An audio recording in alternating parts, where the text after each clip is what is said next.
শীতের সিজন আসলেই এই তরকারিটা আমাদের বাসায় মোটামুটি রেগুলারই রান্না করা হয়।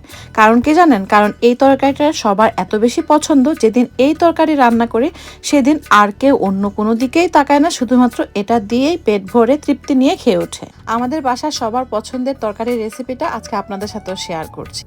তরকারিটা রান্না করার জন্য এখানে প্রায় আমি 8 থেকে 10 টুকরা বোয়াল মাছ নিয়েছি। আপনারা আবার এটাকে পাঙ্গাস ভাববেন না, এটা কিন্তু বোয়াল মাছ। অবশ্য পাঙ্গাস দিয়েও কিন্তু আপনারা এই সেম রেসিপিতে একই রান্না করতে পারেন। মাছগুলো ভালোভাবে পরিষ্কার করে ধুয়ে নিয়ে হাফ টেবিল স্পুন হলুদের গুঁড়া, সামান্য একটু লবণ, হাফ টিস্পুনের মতো দিয়ে ভালোভাবে হলুদের গুঁড়াটা মাছের সাথে মাখিয়ে নিচ্ছি।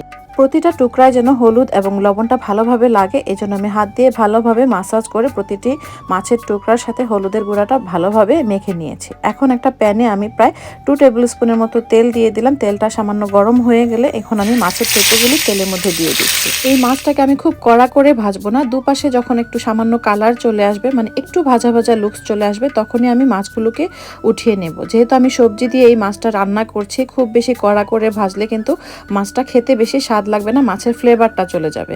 তাই আমি এরকম যখন দুই পাশে একটু সময় ভাজা হয়ে যাবে, প্রায় 2 মিনিট করে 4 মিনিট ভাজা হয়ে গেলেই কিন্তু আমি মাছগুলোকে তেল থেকে উঠিয়ে নিচ্ছি। এভাবে আমি অন্য টুকরোগুলোও ভেজে নেব। এখন একটা প্যানে আমি 1 টিস্পুনের মতো তেল দিলাম আর সাথে দিলাম হাফ টিস্পুনের মতো হলুদের গুঁড়া। তেলের সাথে হলুদের গুঁড়াটাকে একটু সময় নেড়ে নিয়ে এখানে আমি আস্ত একটা ফুলকপির টুকরো করে কেটে নিয়েছি। ফুলকপিগুলোকেও এভাবে একটু সময় প্রায় 10 মিনিটের মতো আমি ভেজে নিলাম। এতে করে ফুলকপির মধ্যে যে একটা সেদ্ধ সেদ্ধ গন্ধ করে, সেই গন্ধটা আর করবে না। আমি সাথে আলুও দিব। এখানে আমি প্রায় 3-4টা ছোট সাইজের নতুন আলু ব্যবহার করছি। আলুগুলোকে এভাবে লম্বাটে করে টুকরো করে কেটে নিয়েছি এবং আলুগুলোকে একইভাবে ভেজে তুলে নিচ্ছি। আলুগুলো উঠিয়ে নেওয়ার পর সেম প্যানে আমি আরও 1 টেবিল স্পুনের মতো তেল দিলাম। সেই তেলে এখন আমি দিয়ে দিচ্ছি হাফ টিস্পুন মেথি দানা। মেথি দানাতে একটু ফোড়ন চলে আসলে দিয়ে দিচ্ছি এখানে 1 টেবিল স্পুন রসুন বাটা। রসুন বাটাটা আমি আগে ব্যবহার করি, এতে করে তরকারির মধ্যে সুন্দর একটা ফ্লেভার অ্যাড হয়। রসুনটা সামান্য একটু লাল হয়ে আসলে এখন আমি এখানে দিয়ে দিচ্ছি হাফ কাপ পেঁয়াজ বাটা। পেঁয়াজগুলোকে ভালোভাবে ভুনে নিচ্ছি। পেঁয়াজের কাঁচা কাঁচা গন্ধটা যখন চলে যাবে তখন আমি গুঁড়ো মশলা দিয়ে দিচ্ছি। গুঁড়ো মশলার মধ্যে আমি দিয়েছি 1 টেবিল স্পুন মরিচের গুঁড়া, হাফ টেবিল স্পুন হলুদের গুঁড়া, হাফ টেবিল স্পুন ধনিয়ার গুঁড়া, হাফ টি স্পুন জিরার গুঁড়া এবং স্বাদমতো লবণ। লবণ যেহেতু আমি মাছ ভাজায়ও ব্যবহার করেছি, তাই এই পর্যায়ে লবণটা কিন্তু আপনারা বুঝে ব্যবহার করবেন। আমি প্রায় 1 টেবিল স্পুনের মতো দিয়েছি। দিয়ে সামান্য একটু পানি দিয়ে মশলাটাকে কষিয়ে নিয়েছি। ঢাকনা দিয়ে 2-3 মিনিট এভাবে মশলাটাকে কষিয়ে নেব। আর এরপর যখন মশলাটা থেকে উপরের তেলটা ভেসে আসবে, তখন আগে থেকে ভেজে রাখা আলু এবং ফুলকপিটা মশলার সাথে ভালোভাবে নেড়ে মিশিয়ে নিচ্ছি। আর এভাবে 2-3 মিনিট ফুলকপিটাকে মশলার সাথে ভুনে নিয়ে ঢাকনা দিয়ে ঢেকে দেব। এতে করে ফুলকপির যে কাঁচা কাঁচা গন্ধ থাকে সেটাও যেমন চলে যাবে, তেমনি ফুলকপিটাও একটু সেদ্ধ হয়ে যাবে। দেখুন, প্রায় 6-7 মিনিট এভাবে ফুলকপিটাকে রান্না করে নেওয়ার পর এখন আমি ভেজে রাখা মাছটা ফুলকপির সাথে মিশিয়ে নিচ্ছি। মাছটাকেও নেড়ে ভালোভাবে ফুলকপির সাথে মশলার সাথে নেড়ে মিশিয়ে নিচ্ছি। খুব বেশি জোরে জোরে নাড়তে যাবেন না, তা না হলে কিন্তু মাছের টুকরোগুলো ভেঙে যেতে পারে। এরপর আবারও আমি ঢাকনা দিয়ে ঢেকে দিলাম। এতে করে মাছগুলো একটু কষানো হয়ে যাবে আর ফুলকপিটাও আরও একটু কষে যাবে। এখন আমি উপর থেকে 2টা টমেটো লম্বা করে এভাবে টুকরো করে নিয়েছি, সেই টমেটোগুলো দিয়ে দিলাম আর সাথে স্বাদমতো কাঁচামরিচ দিয়ে দিয়েছি।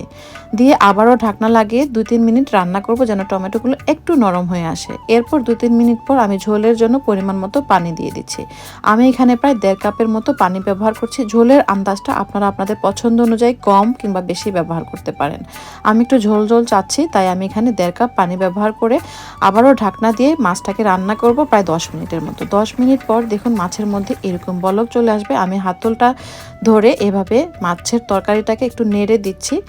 10 মিনিট পর যখন চারিদিকে এভাবে বলক চলে আসবে মাছের, তখন আমি উপর থেকে ধনেপাতা ব্যবহার করছি। ধনেপাতাটা দিয়ে আবারও 2-3 মিনিট ঢাকনা দিয়ে ঢেকে রেখে দিলাম। আর এরপর এভাবে আবার একটু নেড়ে মিশিয়ে নিচ্ছি, চারিদিকে যেন ধনেপাতার ফ্লেভারটা চলে যায়।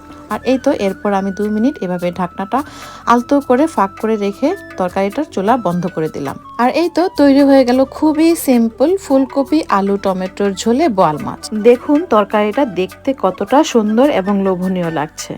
রেসিপিটা ফলো করে রান্না করলে আপনাদের রেসিপিও কিন্তু এরকমই সুন্দর হবে। খুবই সাধারণ রান্না, কিন্তু খেতে অসাধারণ। আমাদের বাসার সবারই তো অনেক বেশি পছন্দের। আপনারাও যদি এরকম তরকারি রান্না করতে পছন্দ করেন, তাহলে কিন্তু একবার এভাবে রেসিপিটা ফলো করে রান্না করে দেখবেন।